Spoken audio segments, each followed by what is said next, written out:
Fabricamos este tipo de dispositivos de avance mandibular para ronquido y apnea obstructiva del sueño, pero tiene una característica nuestros dispositivos. No son realizados sobre acetatos convencionales. De hecho, tienen, no se alcanza a ver aquí, pero tienen doble capa. Son de doble capa, es decir, tiene una capa suave por dentro y una capa rígida por fuera. Entonces esto hace que estos dispositivos sean suaves para el paciente.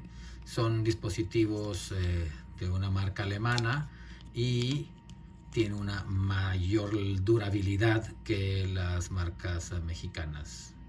Esto es lo que usamos, esto es lo que hacemos para ciertos tipos de dispositivos, para pacientes bien diagnosticados.